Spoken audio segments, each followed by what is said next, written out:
This is TempleOS 5-minute random code walkthrough, episode 23, and I'm your host, Terry Davis. Let's see where God takes us today. And we are in Excalibur. Okay. This is the draw it routine for Excalibur. Okay.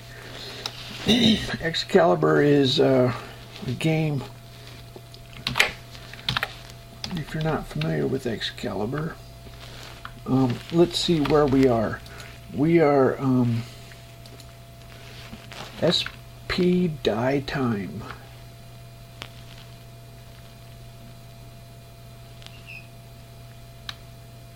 This looks like a bug, doesn't it? No, die time out. Okay. So, SP is spring? No, what is it? SP is ship. Okay. So,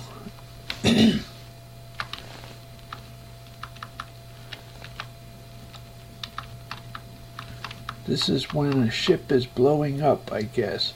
It draws some explosions. It draws, okay. So, look at the explosions when one of these ships blows up. It's circles, red and yellow circles. Alternating red and yellow circles. And they move around.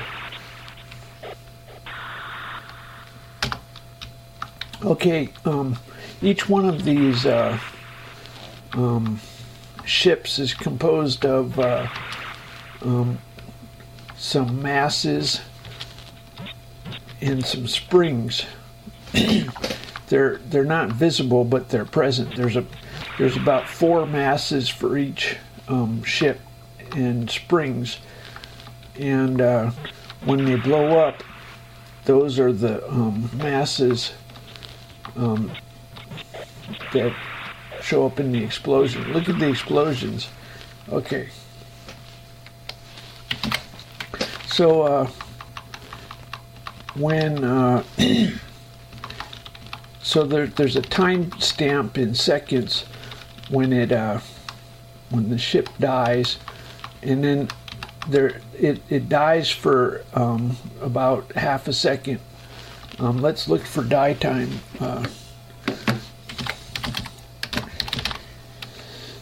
Okay, so when it's let's see where we are.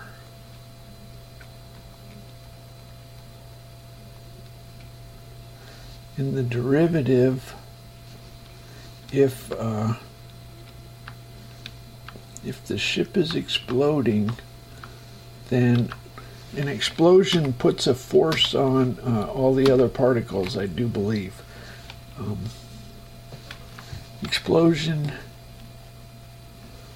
An explosion applies a force to the rest of to the other masses. So an explosion applies a force to the other masses. So when there are multiple ships, okay, I was thinking it was just the human, but it includes the aliens, and or I don't know, alien, whatever they are. So as long as it's in the process of dying, it exerts explosive forces on all other particles. And let's see, this is check for damage. Okay. If it's exploding,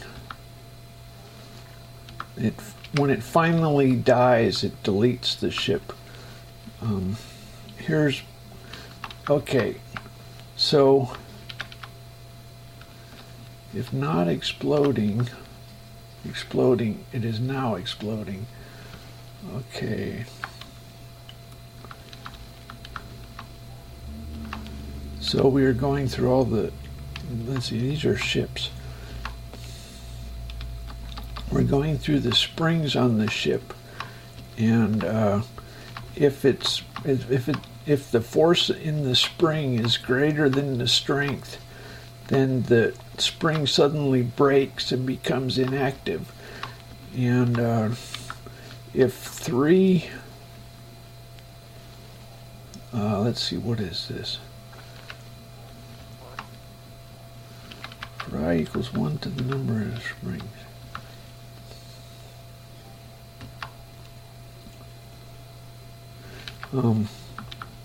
If enough springs break, then it's dead.